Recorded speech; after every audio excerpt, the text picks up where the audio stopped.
بالله من الشيطان الرجيم بسم الله الرحمن الرحيم وصلى الله على محمد وعلى آله الطيبين الطاهرين الذين أذهب الله عنهم الرجس وطهرهم تطهيرا اللهم صل على محمد وآل محمد ولعنة الدائمة الباقية على أعدائهم ومنكر فضائلهم وغاصب حقوقهم أجمعين من يوم عداوتهم إلى قيام يوم الدين أما بعد يا عباد الله أوصيكم ونفسي بتقوى الله فإن التقوى خير الزاد وبها المعاد وتنفع يوم لا ينفع فيه مال ولا بنون إلا من أطاع الله بقلب سليم وصلى الله على محمد وعلى آله الطيبين الطاهرين اللهم صل على محمد وآل محمد وعجل فرجهم আমার প্রিয় দর্শক ও শ্রোতাবৃন্দ আসসালামু আলাইকুম ওয়া রাহমাতুল্লাহি ওয়া বারাকাতুহু। আজ পবিত্র জিকাদ মাসের প্রথম তারিখ। আজ মাসুমায়ে কুম ফাতেমা বিনতে ইমাম মুসা কাজিম আলাইহিস সালামের শুভ জন্মদিবস। তাই আপনাদের সকলকে আন্তরিক অভিনন্দন ও মোবারকবাদ জানাই। আশা করি আপনারা যে যেখানে আছেন ভালো আছেন, কুশল ও মঙ্গলে আছেন, সুখে থাকুন, শান্তিতে থাকুন, সমস্ত প্রকারের দুঃখ কষ্ট থেকে মুক্তিতে থাকুন। আল্লাহ রব্বুল আলামিনের কাছে এই কামনা করি। যারা অসুস্থ আল্লাহ তাদেরকে সুস্থতা দান করুন, যারা ঋণে ভুগছে আল্লাহ তাদেরকে ঋণ মুক্তি করুন। ওইরূপ যাদের জীবনে কোনো প্রকারের অভাব বা অশান্তি আছে আল্লাহ রব্বুল আলামিন তাদের সকলের জীবনে সুখ শান্তি দান করুন ও সকলের মনোকামনা আশাকে পূরণ করুন। আমাদের সকলকে সৎ পথে চলার, অসৎ পথ থেকে দূরে থাকার এবং এক অপরকে সৎ উপদেশ দেওয়ার তৌফিক দান করুন। আমরা যেন সত্য বা হক জিনিসকে জেনে শুনে মেনে তার উপরে আমল করে সেটা অন্যদের সামনে তুলে ধরতে পারি বা সকলের কাছে পৌঁছে দিতে পারি। আল্লাহ রব্বুল আলামিন আমাদেরকে সেই মনোবল ও নেক তৌফিক দান করুন। আমিন ইয়া রাব্বাল আলামিন। এই দোয়ার সঙ্গে আজকের পর্ব শুরু করতে চলেছি। আজ যেমন খুতবায় বললাম, আমাদের অষ্টম ইমাম রেজা আলাইহিস সালামের বোন, সপ্তম ইমামের কন্যা ফাতেমা বিনতে ইমামে মুসা কাদিম আলাইহিস সালামের শুভ জন্মদিন। তাই আজকের এই এপিসোডে আমি ওনার বিষয়ে আলোচনা করব, ওনার জীবনী নিয়ে বা ওনার কেরামতি নিয়ে। ইনশাআল্লাহ আশা করি আজকের এপিসোড আপনাদেরকে শান্তি দান করবে এবং জনাবে মাসুমায়ে কুম সালামুল্লাহ আলাইহার কি সম্মান, উনি কি মর্যাদা রাখেন, আর ওনার পবিত্র সমাধি কুমে ওনার রওজা, ওই রওজার জিয়ারতের কি সওয়াব ইনশাআল্লাহ জানতে পারবেন। আল্লাহ আমাদের সকলকে মাসুমায়ে কুম ফাতেমা বিনতে ইমাম মুসা কাদিম আলাইহিস সালামের জিয়ারত নসিব করুন। আমিন ইয়া রাব্বাল আলামিন। জনাবে মাসুমায়ে কুমের পুরো নাম হচ্ছে ফাতেমা বিনতে মুসা বিন জাফর আলাইহিস সালাম। উনি ইমামজাদি ছিলেন আর ইমাম রেজা আলাইহিস সালামের বোন হিসাবে বিখ্যাত। ইমামে মুসা কাদিম আলাইহিস সালামের আরও সন্তানরা ছিল, কিন্তু ওনার একটি সন্তান ইমাম রূপে বিখ্যাত, যাকে আমরা ইমাম রেজা আলাইহিস সালামের নামে জানি। আর ওনার কন্যাদের মধ্যে মাসুমা কুম ফাতেমা বিনতে ইমাম মুসা কাদিম আলাইহিস সালাম নিজের দক্ষতা বা শিক্ষার কারণে এবং পবিত্র নফসের মালিক হওয়ার কারণে উনি বিখ্যাত হয়েছিলেন। মনে রাখবেন, ইসলামে জনাবে জাহরা সালামুল্লাহ আলাইহা উনি মাসুমা ছিলেন। ওনার পরে যে দুটি নারীকে ওই সম্মানিত স্থান দান করা হয়েছে, তাদের পবিত্র জীবন ও আদর্শকে দেখে এক হচ্ছেন মাওলাই কায়নাত আলী ইবনে আবি তালিব আলাইহিস সালামের বড় কন্যা জনাবে জাইনাব সালামুল্লাহ আলাইহাকে, আর দ্বিতীয় ইমাম রেজা আলাইহিস সালামের বোন ইমাম মুসা কাদিম আলাইহিস সালামের এই কন্যা ফাতেমা বিনতে ইমাম মুসা কাদিম আলাইহিস সালামকে মাসুমার দরজা দেওয়া হয়েছে। সুতরাং ওনার পবিত্র পদবী বা লাকাবের মধ্যে মাসুমা সবচেয়ে বিখ্যাত, যেটি ওনার নামের জায়গায় ব্যবহার হয়।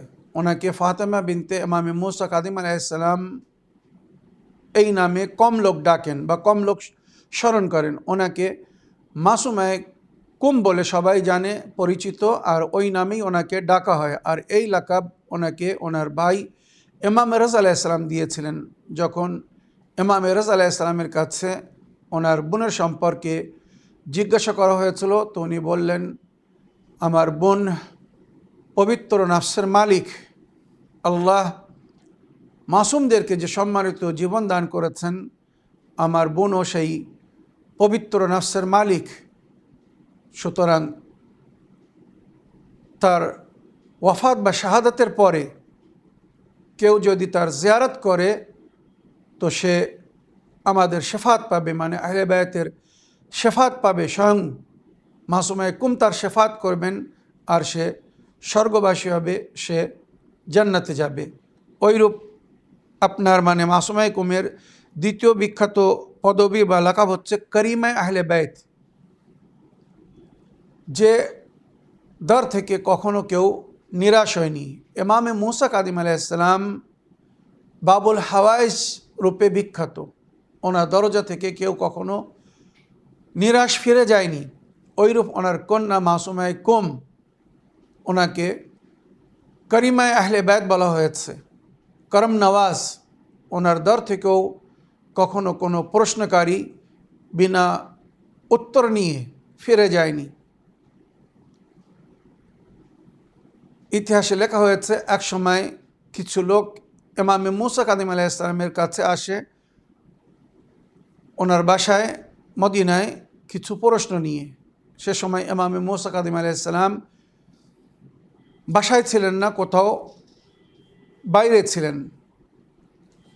যারা এসেছিল তারা অনেক দূর থেকে এসেছিল, তাদের কাছে সময় কম ছিল ইমামের জন্য, যে তারা এক দুদিন অপেক্ষা করবে, তাদের কাছে ততটা সময় ছিল না। সুতরাং তারা ইমামের বাসায় যখন আসলো, ইমামের সম্পর্কে জিজ্ঞাসা করলো। বাড়ির কানিজ বা খাদেমার মাধ্যমে জানতে পারলো যে ইমাম বাড়িতে নেই।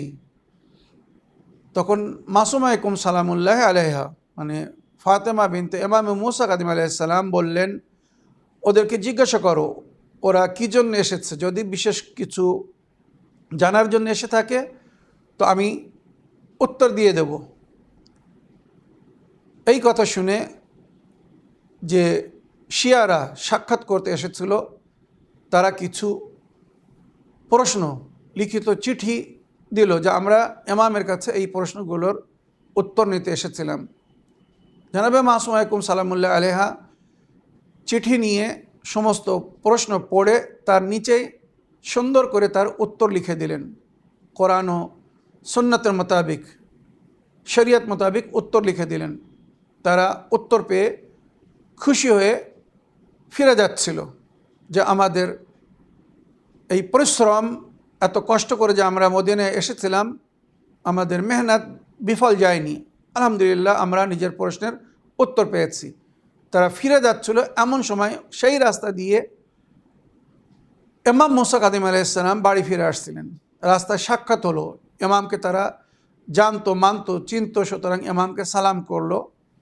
ভালো মন্দ জিজ্ঞেস করার পরে ইমাম যখন তাদের কাছে জিজ্ঞেস করলেন, তোমরা কোথায় গিয়েছিলে, কী জন্য গিয়েছিলে? তখন তারা বলল, আমরা আপনার দরবারে হাজির হয়েছিলাম, আপনার বাসায় গিয়েছিলাম আপনার সঙ্গে সাক্ষাৎ করার জন্য, আর কিছু প্রশ্ন ছিল তার উত্তর চাচ্ছিলাম। ইমাম বললেন, দাও আমি উত্তর দিয়ে দিচ্ছি। তখন তারা বলল, আপনার কন্যা ফাতেমা মাসুমাইকুম এর উত্তর দিয়ে দিয়েছেন। ইমাম এই কথা শুনে মিসকে হাসলেন, খুশি হলেন, তবুও নিজের দায়িত্ব মনে করে বললেন, কই দেখি কি উত্তর দিয়েছে আমার কন্যা, আমি একটু দেখি। তারা ইমামকে চিঠি দিয়ে দিল। ইমাম মুসা কাদিম আলাইহিস সালাম ওই চিঠি নিয়ে প্রশ্ন পড়ে তার উত্তর পড়ে নিজের চোখে লাগালেন, চুম্বন করলেন আর বললেন, ফাদাহা আবিহা, তার বাপ তার উপরে কোরবান। আমার কন্যা ফাতেমা সেই উত্তর দিয়েছে যে উত্তর আমি দিতাম। ইমামের দায়িত্ব বা ইমামের নিয়াবতে সে একদম পরিপূর্ণ এবং সঠিক উত্তর দিয়েছে, কোরআন ও সুন্নত অনুযায়ী উত্তর দিয়েছে, নবীর শরীয়ত অনুযায়ী উত্তর দিয়েছে। এমন সম্মানিত স্থান রাখতেন। করিমায়ে আহলে বাইত ওনার পদবী বা ওনার লাকাবের পিছনে আরও একটা ঘটনা লেখা হয়েছে, যেটা ইতিহাসে লেখা হয়েছে। আয়াতুল্লাহ শাহাবুদ্দিন মারআশি, যিনি সবচেয়ে বড় ইসলামিক লাইব্রেরি স্থাপন করে গেছেন, আজ কুমে ওনার লাইব্রেরি বিখ্যাত। এত বড় লাইব্রেরি এর আগে কেউ তৈরি করতে পারেনি। উনি আল্লাহর বড় প্রিয় বান্দা ছিলেন,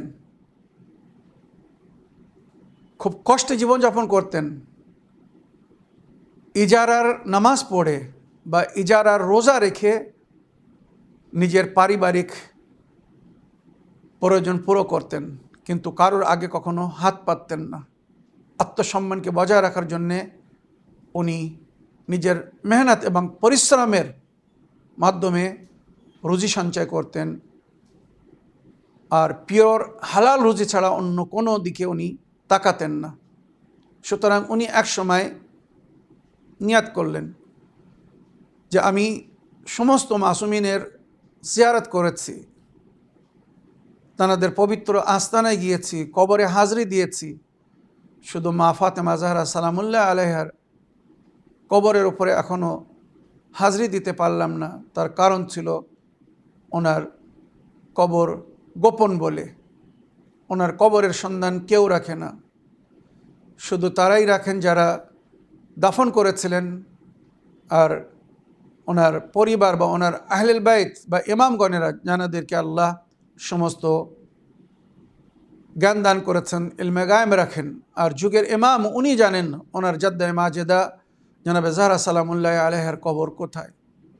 সুতরাং উনি বিশেষ একটি আমাল করলেন মা ফাতেমা জাহরা সালামুল্লাহ আলাইহার কবরের সন্ধান পাওয়ার জন্যে। কোরআনের আমাল, যদি কেউ এই আমাল করে তো সে স্বপ্নের মাধ্যমে জানতে পারবে সেই বিশেষ স্থান বা জায়গার সম্পর্কে, যেটা জানার জন্য সে এই আমাল করবে। এখন ওই আমাল বলার সুযোগ বা সময় নেই, তাই সংক্ষিপ্ত শুধু ঘটনা আপনাদেরকে শোনাচ্ছি। উনি নাজাফে ছিলেন, আর নাজাফে সাধারণ মানুষের মধ্যে নয়, উনি জ্ঞানী গুণী এবং বিখ্যাত উলামাগণদের মধ্যে ওনার গণ্য হতো।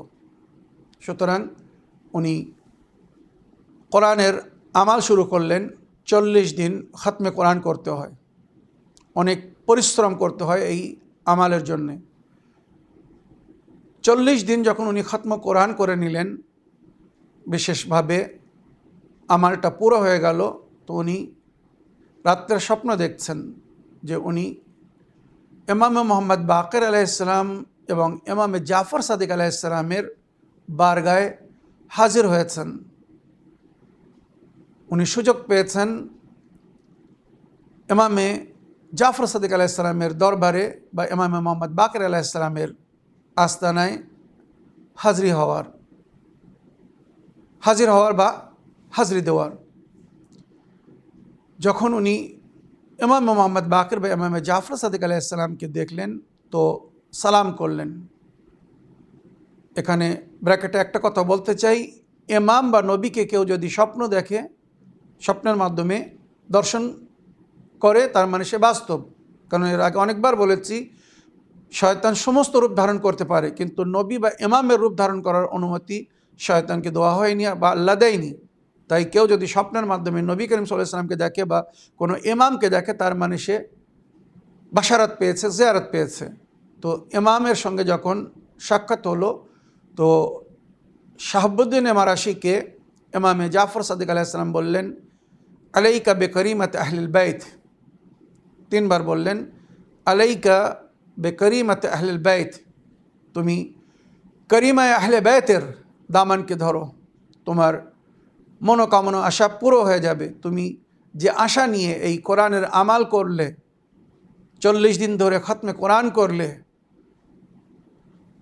তুমি করিমায় আহলে বাইতের দামান ধরো, তোমার আশা পূরণ হয়ে যাবে। তখন শাহাবুদ্দিন মারাশি উনি ইমামের কাছে আবেদন স্বরূপ বললেন, মাওলা, আমি এই আমাল করেছি আপনার জাদ্দায়ে মাজেদা জনাবে জাহরার কবরের সন্ধান পাওয়ার জন্যে। আমি ওনার জিয়ারত করতে চাই। আপনি করিমায় আহলে বাইতের দামান ধরতে বলছেন, আমি হয়তো সঠিক জিনিসটাকে অনুভব করতে পারছি না বা বুঝতে পারছি না। তখন বললেন, কুম যাও। ওখানে বিস্তারিত রওয়ায়াতের উল্লেখ হয়েছে, যেটা আমি আপনাদেরকে পড়ে শুনিয়ে দিচ্ছি। ইমাম বললেন, কুম যাও, ইন্না লিল্লাহি হারামান ওয়া হুয়া মক্কা। আল্লাহর একটি পবিত্র স্থান আছে যাকে মক্কা বলা হয়।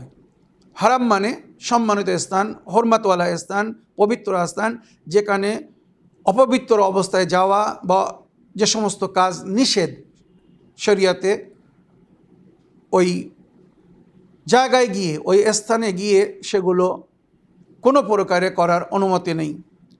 ওই জন্যে একে হারাম বলা হয়।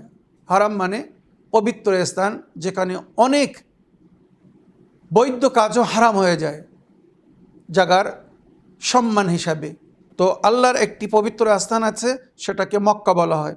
আলা ইন্না লি রাসূলিল্লাহ হারামান ওয়া হুয়াল মদিনা। আর নবী করিম সাল্লাল্লাহু আলাইহি ওয়াসাল্লামের জন্য একটি সম্মানিত স্থান, সেটা হচ্ছে মদিনা, মানে মসজিদুন নববী। ওয়া আলা ইন্না লি আমিরুল মুমিনিন হারামান ওয়া হুয়াল কুফা। আর আমিরুল মুমিনিন আলাইহিস সালামের জন্য একটি পবিত্র স্থান, সেটা হচ্ছে কুফা, মানে এখানে মসজিদে কুফা। ওয়া আলা ইন্না কুম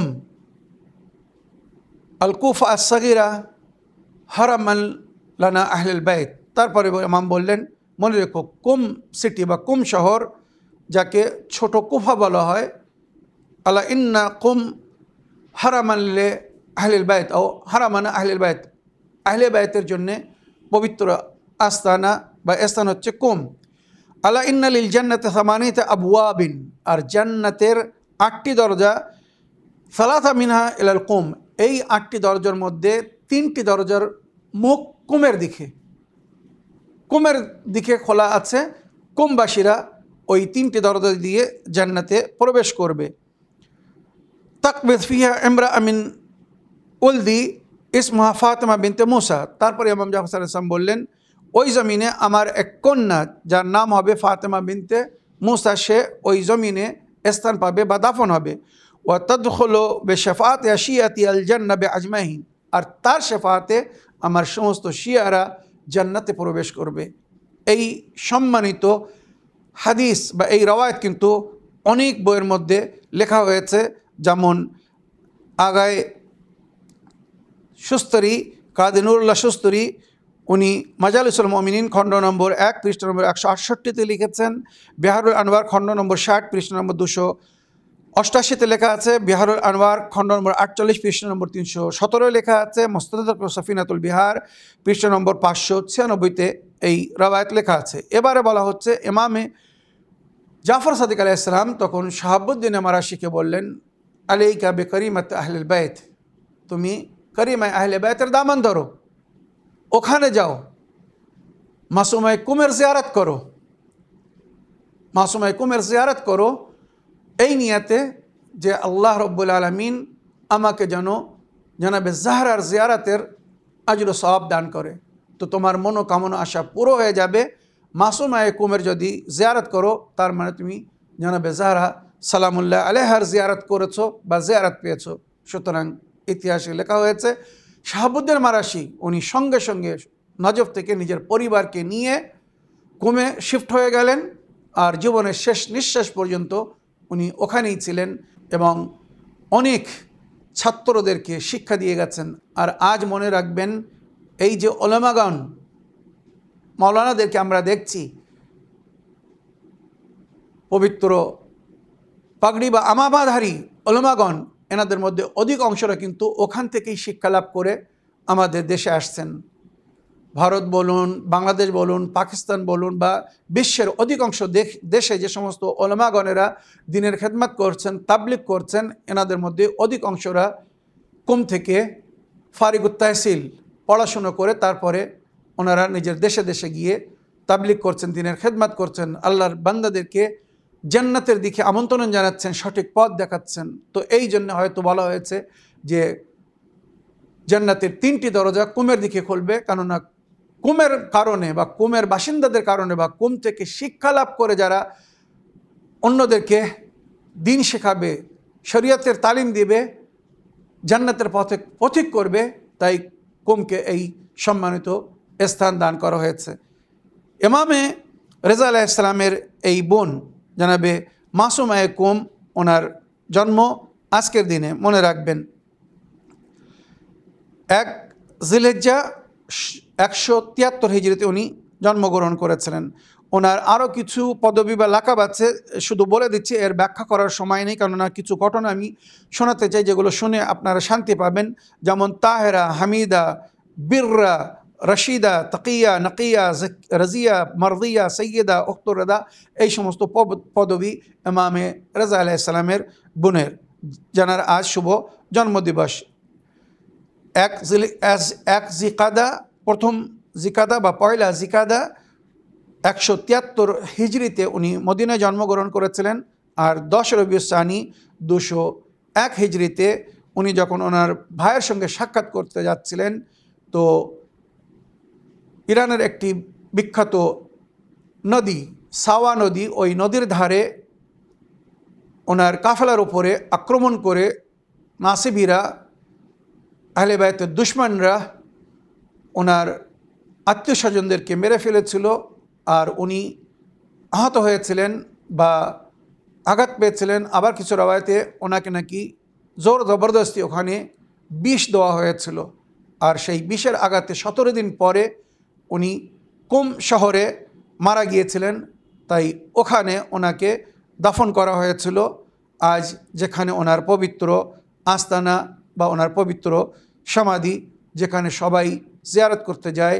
ইমামে তাকি আলাইহিস সালাম বারবার বলেছিলেন, মনজারা আম্মতি ফাতেমা বেকুম ওয়াজাবাত লাহু শাফাআতি আও ওয়াজাবাত লাহুল জান্নাহ, যে কুমে আমার ফুফু আম্মা ফাতেমা বিনতে ইমামে মুসা কাযিম আলাইহিস সালামের জিয়ারত করবে, তার শাফাত আমার উপরে ফরজ হয়ে যাবে বা সে জান্নাতবাসী হবে, জান্নাত তার জন্যে অনিবার্য হয়ে যাবে। ওইরূপ যারা আমার ফুফু আম্মা ফাতেমা বিনতে ইমামে মুসা কাযিম আলাইহিস সালামের জিয়ারত করবেন, সমস্ত জায়েরের একটা হক বা অধিকার হয়, সেই হক বা অধিকারের আদায়ের জন্যে আমার ফুফু আম্মা ওই জায়েরের শাফাত করবেন আর তাকে জান্নাতে প্রবেশ করাবেন।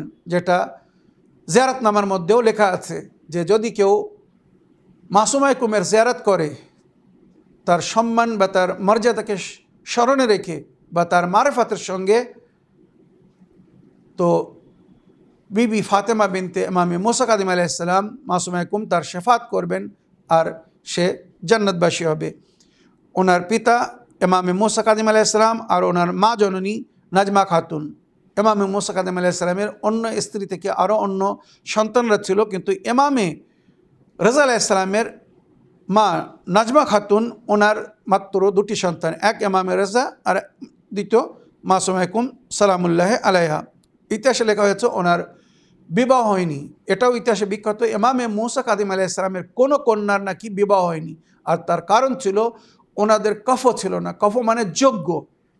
শরিয়াতে এটা কিন্তু বড় গুরুত্ব দেওয়া হয়েছে। যেমন নবী করিম সাল্লাল্লাহু আলাইহি সাল্লামের হাদিস, হযরত আলী না হলে ফাতেমার কোনো কফ হতো না। ফাতেমার বিবাহ কারোর সঙ্গে সম্ভব ছিল না। হযরত আলী আলাইহিস সালাম ছাড়া এই জমিনের উপরে ওনার সমতুল্য বা ওনার যোগ্য কেউ ছিল না। ইমাম মুসা কাযিম আলাইহিস সালামের এই কন্যা বা ওনার আরও 3টি কন্যা ছিলেন, তাদের সম্পর্কে লেখা হয়েছে যে তারা এত সম্মানিত স্থান রাখতেন আর এত জ্ঞান রাখতেন যে তাদের দক্ষতা বা স্পিরিচুয়াল যে ক্ষমতা ছিল বা তাদের মধ্যে যে জ্ঞান ছিল, সেই জ্ঞান বা মারেফাত হিসেবে কোনো এমন ছেলে ছিল না যে তাদের কফ হবে আর তাদের সমতুল্য হয়ে সুন্দরভাবে জীবনযাপন করবে। তাই নাকি ওনার কন্যারা বিবাহ করেননি বা ইমাম মুসা কাযিম আলাইহিস সালাম নিজের কন্যাদেরকে এমন ছেলেদের হাতে তুলে দেননি, এমন পাত্রর হাওয়ালে করেননি যে তার যোগ্য ছিল না। মনে রাখবেন। তো এই জন্যে মাসুমায়ে কুমের বিবাহ হয়নি। উনি টোটাল 28 বছর বয়স পেয়েছিলেন। 28 বছর বয়সে উনি এই দুনিয়া থেকে বিদায় নিয়েছিলেন। মাসুমায়ে কুম সালামুল্লাহ আলাইহার আরও অনেক ফজিলত বা ওনার গুণের জিকির হয়েছে রওয়ায়াতের মধ্যে, যে যদি কেউ ওনার জিয়ারত করে তো তার কি আজর সওয়াব হবে।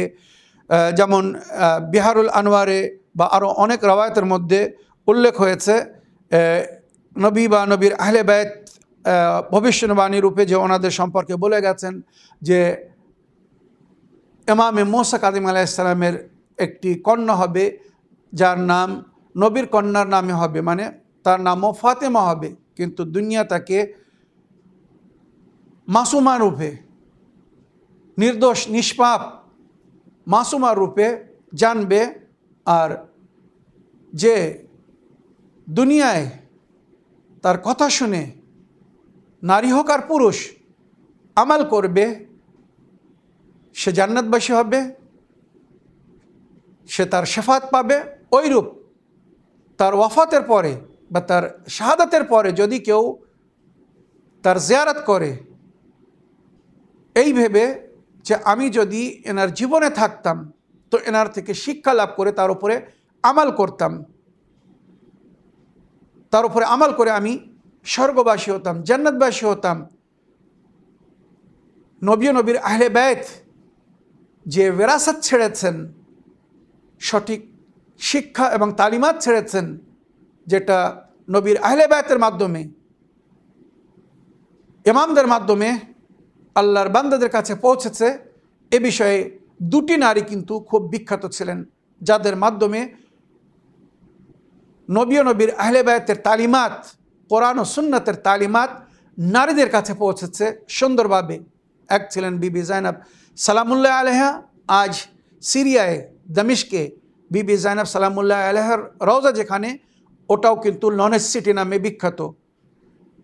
এখন আপনারা যে সমস্ত উলামাগণদেরকে দেখছেন নিজেদের মাঝখানে, এনারা অধিকাংশ হয় কুম থেকে শিক্ষা লাভ করেছে, মাসুমায়ে কুমের দর থেকে, ইমামে মুসা কাযিম আলাইহিস সালামের কন্যা ফাতেমায়ে কুম বা মাসুমায়ে কুমের ওখান থেকে শিক্ষা লাভ করে এসেছে। আর নইলে বিবি জাইনাব মানে মাওলাই কায়নাত আলী ইবনে আবি তালেবের কন্যা বিবি জাইনাবের রওজার ওখানে যে সমস্ত হাউজাত ইলমিয়া আছে, ধার্মিক শিক্ষার স্থান আছে, মাদ্রাসা আছে, ওখান থেকে শিক্ষা লাভ করে আসছে। আর যারা এই 2 জায়গায় যায়নি, প্রাচীন যুগ থেকে মাওলা আলী আলাইহিস সালামের দর, বাবুল ইলম যাকে বলা হয়েছে, নাজেফ আশরাফ, ওখান থেকে শিক্ষা লাভ করে আসছে। তো আমাদের সমাজে এই তিনটি শিক্ষার স্থান বিখ্যাত। এক, বাবুল ইলম বা মদিনাতুল ইলম নাজেফে আশরাফ, আর দ্বিতীয় কুমুল মুকাদ্দাস মানে মাসুমায়ে কুমের আস্তানা যেখানে ওনার শহর, আর তৃতীয় দামিশকে সৈয়দা জাইনাব বিবি জাইনাব সালামুল্লাহ আলাইহার পবিত্র সমাধি বা ওনার রওজা যেখানে, ওখানে বড় বড় মাদ্রাসা আছে, হাউজাতে ইলমিয়া আছে, জামিয়াতুল ইসলামিয়া আছে, যেখান থেকে শিক্ষা লাভ করে ছাত্ররা বা ইসলামিক জ্ঞান লাভ করতে যারা গিয়েছে সেখান থেকে শিক্ষা লাভ করে আজ বিশ্বের বিভিন্ন স্থানে তারা দ্বীনের তাবলীগ করছে বা দ্বীনের খেদমত করছে। আল্লাহ আমাদের সবাইকে ওই রওজার ওই আস্তানার জিয়ারত নসিব করুন।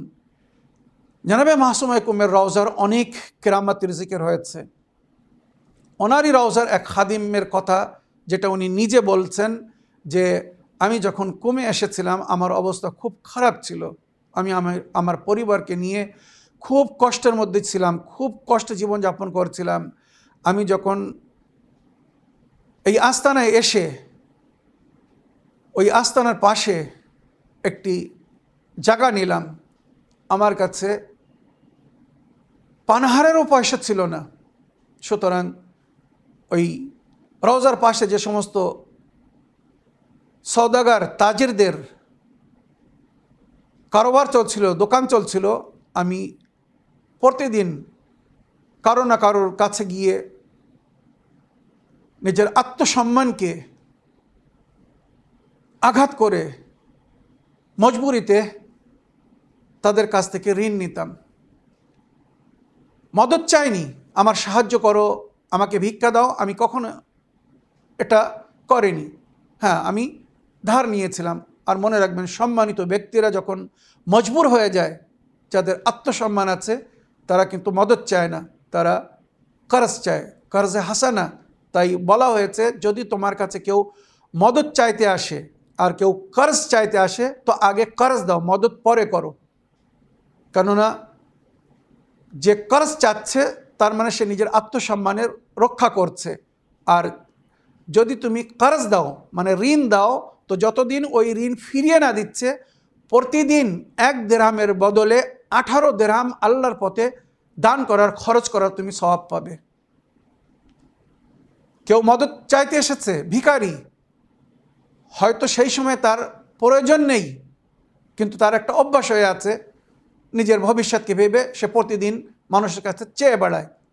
কিন্তু ঋণ যখন কেউ চায়, তো মনে রাখবেন বিনা প্রয়োজনে কিন্তু কেউ ঋণ চায় না।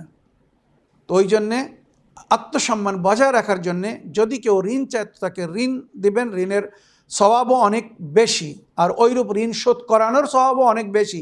যদি আপনি জানেন আপনার আত্মীয় স্বজনদের মধ্যে, আপনদের মধ্যে কেউ ঋণী মানে ধার শোধ করতে পারছে না, আপনি জাকাত খুমুস দিয়ে তার ঋণ শোধ করাতে পারেন। সে যদি সৈয়দ হয় তো খুমুস দিয়ে, আর যদি গর সৈয়দ হয় তো জাকাত দিয়ে তার ঋণ শোধ করিয়ে দিতে পারেন। আপনার ফরজও আদায় হয়ে যাবে, ঋণও শোধ হয়ে যাবে। আর কর্জে হাসানা, মান যাল্লাযী ইয়াকরিদুল্লাহ কারদান হাসানা ফালাহু ইদাইফ লাহু, যেটা কোরআনের আয়াতের মধ্যে উল্লেখ হয়েছে। যদি কেউ আল্লাহকে কর্জে হাসানা দেয় তো আল্লাহ তার ধন দৌলতকে অনেক বৃদ্ধি করে দেন। এই কর্জে হাসানা হচ্ছে কোনো মমিনকে ঋণ দেওয়া, ধার দেওয়া, মানে আল্লাহকে ঋণ দেওয়া, ধার দেওয়া, এত এর সওয়াব। কর্জে হাসানা মানে ওই ঋণ বা ওই ধার দেওয়ার পরে আপনাকে একটি নিয়ত করতে হবে যে যতক্ষণ ওই ব্যক্তি নিজে স্বইচ্ছায় ফিরিয়ে না দেবে আমি তার কাছে দাবি করব না, চাইব না, তাকে লজ্জিত করব না। বা যদি আপনি তাকে বলেও দিতে পারেন আরও উত্তম, যে ভাই তোমার প্রয়োজন, তুমি এসেছো, এই নাও, নিয়ে যাও, যখন তোমার কাছে হয়ে যাবে ফিরিয়ে দেবে, আমি তোমার কাছে কখনো চাইতে আসবো না। সে যদি নিজের জীবনে ফিরিয়ে দিতে পারে বা ফিরিয়ে দেয় অতি উত্তম। যদি ফিরিয়ে না দেয় তো যেমন বললাম শরীয়তে বলা আছে প্রতিদিন 1 দিরহামের পরিবর্তে 18 দিরহাম আল্লাহর পথে দান করার সওয়াব পাবেন। আর যত পয়সা ঋণ দিয়েছেন তার 70 গুণ বেশি মানে পরকালে পাবেন। তো আল্লাহ আমাদেরকে এই সওয়াব থেকে যেন বঞ্চিত না করে। তো রওয়ায়াত হিসেবে বা ইসলামিক হিস্ট্রিতে বা কেরামাতে জনাবে মাসুমা কুমের মধ্যে যেটা লেখা হয়েছে, ওই খাদিম ওখানে এসে ঋণ নিয়ে ধার নিয়ে জীবনযাপন করছিল। একদিন সে এত মানে ভেঙে পড়ল, এত মানে কষ্টের মধ্যে ছিল যে আর কারোর কাছে যাওয়ার তার পথ ছিল না। কোন মুখ নিয়ে যাব? এতদিন ধরে ঋণ করে সবার কাছ থেকে নিয়ে আসছি, সবাই হারামের খাদিম মনে করে, রওজার সেবক মনে করে আমার সম্মানকে রেখে আমাকে ধার দিচ্ছে, ঋণ দিচ্ছে। যখন একদিন এমন মনে হলো, তো ভোরের সময় উনি রওজা খুলে প্রথম ভেতরে যেতেন, মাসুমা কুমকে সালাম করতেন, তারপরে আস্তে আস্তে জায়রিনরা ওখানে প্রবেশ করত। উনি ভেতরে প্রবেশ করে জনাবে মাসুমা কুমকে সালাম করলেন। সালাম করার পরে বললেন, আয় করিমায় আহলে বাইত, আপনাদের দরজা থেকে কখনো কেউ নিরাশ হয়নি। শাহজাদি, আমার মনে হয় আমি আপনার দরে আসতে বা দাবি করতে বা চাইতে অনেক দেরি করে দিয়েছি। যতক্ষণ মনে আশা ছিল যে আল্লাহর নেক বান্দারা মুসিবতের সময়, বিপদের সময় আমার সাথ দিবে, আমি তাদের কাছ থেকে সাহায্য নিয়ে জীবনযাপন করছিলাম, কিন্তু এখন আর মনে হচ্ছে না যে আমি কারোর কাছে যাওয়ার যোগ্য আছি। শাহজাদি, আপনি আমার উপরে নজরে করম করুন, আমার বাল বাচ্চাদের উপরে রহম করুন। শাহজাদি, আমি অনেক ঋণী হয়ে গেছি, তাছাড়া আমার বাচ্চাদের জন্যে রুটি কেনারও আমার কাছে পয়সা নেই। সুতরাং সে কাঁদছিল, আর বিবি মাসুমা কুমের জরির তাওয়াফ করছিল। হঠাৎ তার পিছনে একটি পয়সার থলি এসে পড়ল। আপনারা জানেন, মাসুমা কুমের রওজায় বা আমাদের যত পবিত্র আস্তানা আছে, জরি আছে, অনেক অনেক সময় মানুষ জরির ভিতরে দান অনুদান ডোনেশন ফেলে দেন, আবার অনেক সময় জরির ওপরেও সেটাকে রেখে দেয় বা ফেলে দেয়। সুতরাং ওনার পিছনে একটি পয়সার থলি এসে পড়ল। উনি ঘুরে দেখছেন একটি পয়সার থলি। উনি ভাবলেন হয়তো সকালের সময় হয়ে গিয়েছে, জায়েররা ভেতরে আসছে, কোনো জায়েরের পয়সা পড়ে গেছে, যার পয়সা সে এসে তুলে নেবে। উনি গুরুত্ব দিলেন না, আগে তাওয়াফ শুরু করেছেন। ঘুরে আসছেন, দেখছেন কেউ নেই ওখানে, উনি একাই, ততক্ষণ পর্যন্ত কেউ ভেতরে প্রবেশ করেনি। উনি আবার ফিরে এসেছেন। 2 থেকে 3 বার তাওয়াফ করার পরে উনি ভাবলেন যখন এখানে কেউ নেই, তার মানে হয়তো এটা শাহজাদির করম হয়েছে আমার উপরে। উনি দয়া করে, মায়া করে আমার বেদনাকে শুনে হয়তো উনি আমাকে এই অনুদান দিয়েছেন, আমাকে নিজের সাদকা দিয়েছেন। সুতরাং এই ভেবে উনি থলিটা তুলে নিলেন। তুলে নিজের রুমে ফিরে আসছেন। ফিরে এসে ওই থলিটা খুললেন, দেখছেন তার মধ্যে 4000 তুমান। সেই সময়ের 4000 তুমান কিন্তু অনেক, মানে এখনকার হিসেবে যদি দেখতে যাই তো হয়তো 4 লক্ষ টাকার সমান হবে। তো উনি ওই পয়সা খুলে যত জায়গা থেকে ঋণ নিয়েছিলেন সমস্ত ঋণ শোধ করে দিলেন, যার যার কাছ থেকে পয়সা নিয়েছিলেন। আর যেটা ওনার মুখ থেকে শোনা কথা, আর বইতেও লেখা আছে, কেরামাতে জনাবে মাসুমা কুমের মধ্যে লেখা হয়েছে, উনি আরও 1 থেকে 1.5 বছর ওই পয়সায় খুব সুন্দরভাবে নিজের পরিবারকে নিয়ে জীবনযাপন করছিলেন। একদিন ওখানকার একজন বড় আলেমে দিন, বুজুর্গ আলেমে দিন বা খতিব ওনার বাসায় আসছেন। এসে ভালো মন্দ জিজ্ঞাসা করছেন, আর জিজ্ঞাসা করলেন যে তোমার গুজার বাসার মানে পরিবার কিভাবে চলছে, এখন তুমি কি করছো, কিভাবে তোমার সংসার চলছে। তো উনি এই ঘটনাটা বলে ফেললেন। অনেক সময় এইগুলো বলতে নেই, আল্লাহর যদি কোনো বিশেষ কৃপা হয় বা রহম হয় বা মাসুমিনদের তরফ থেকে যদি কোনো এমন অনুদান পাওয়া যায় তো এগুলো গোপন রাখতে বলা হয়েছে, যারা অন্যরা শুনে মানে লালসা না করে বা আঘাত না পায় যে মাওলা ওকে দিয়েছে আমাকে দিচ্ছে না, বা মাসুমা ওকে দিয়েছে আমাকে দিচ্ছে না। অনেক সময় এমন ধরনের চিন্তা ভাবনা বা ধারণা আসতে পারে, ওই জন্য এগুলো কারোর সঙ্গে শেয়ার করতে বা বলতে মানা। তো উনি ওই খতিব বা জাকির বা রওজা খান আলিমে দিন যে ওনার বাসায় এসেছিল বা এসেছিলেন, ওনাকে পুরো ঘটনা বললেন। তারপরে উনি বলছেন যে সামান্য কিছুদিনের মধ্যে আমার পয়সা ফুরিয়ে গেল, আমি পুনরায় আবার সেই কষ্টের মধ্যে এসে গেলাম, কিন্তু তবুও আমি শাহজাদির বারগায় গিয়ে প্রতিদিন ওনার জিয়ারত পড়তাম, জিয়ারতের নামাজ পড়ে ওনাকে হাদিয়া করতাম, উপহার দিতাম, আর ওনার কাছে সেফারিশ চাইতাম যে শাহজাদি আল্লাহর বারগায় আপনাদের সম্মান আছে, আল্লাহ আপনাদেরকে ওসিলা করেছেন, শাহজাদি আমাকে দোয়া দিন, আমি দুঃখ কষ্ট যেভাবেই জীবনযাপন করছি আমি যেন নিজের ঈমান না হারাই, আমি যেন এইভাবে দিনের পথে চলতে পারি, আপনার খেদমত করতে করতে এই দুনিয়া থেকে যেতে পারি। তো কেউ যদি আন্তরিকতার সঙ্গে শাহজাদির তাওয়াসুল করে তো আশা করি করিমা আহলে বাইত তাকে নিরাশ করবেন না, তার মনোকামনা আশা পুরো হয়ে যাবে। ওই শাহজাদির দরজার ঘটনা আরও একটি ছোট ঘটনা বলে আজকের বক্তব্য এখানে শেষ করতে চাই। একজন আলিমে দিন, বুজুর্গ আলিমে দিন কমে আসছেন। উনি ইরানের বিখ্যাত খতিব ছিলেন,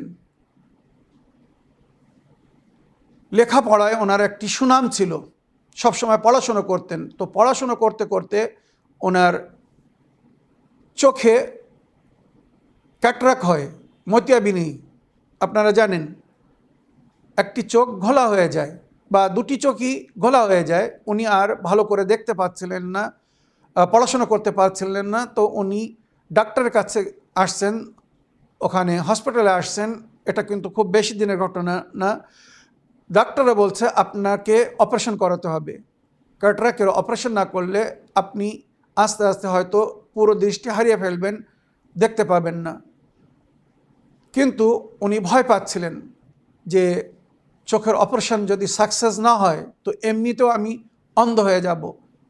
এখন তবুও ঝাপসা ঝাপসা দেখতে পাচ্ছি, অল্প দেখতে পাচ্ছি, হয়তো এটাও হারিয়ে ফেলবো। উনি মাসুমা কুমের রওজায় যাওয়া শুরু করেছেন, সকাল সন্ধ্যা প্রতি সময় উনি যাচ্ছেন।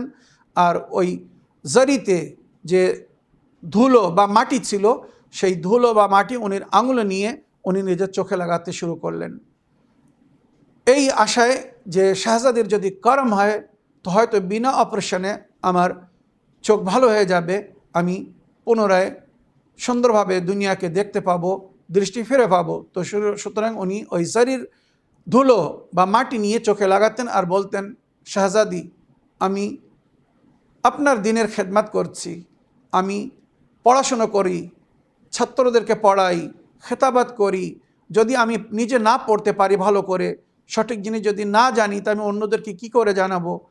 শাহজাদি আমার উপরে করম করুন, আমার উপরে রহম করুন, আমি যদি চোখের দৃষ্টি ফিরে পাই তো আমি সুন্দরভাবে বই পড়তে পারবো, আরও মোতালেয়া করতে পারবো, কোরআন পড়তে পারবো, তাফসির পড়তে পারবো, হাদিস পড়তে পারবো, রওয়ায়াত পড়তে পারবো, ইসলামিক তারিখ ইতিহাস যেগুলো নবী ও নবীর আহলে বাইত আমাদেরকে দিয়ে গেছেন আমরা সেগুলো পড়তে পারবো, আল্লাহর বান্দাদের হেদায়েত করতে পারবো, তাদের কাছে সঠিক শিক্ষা বা তালিমাত পৌঁছে দিতে পারবো।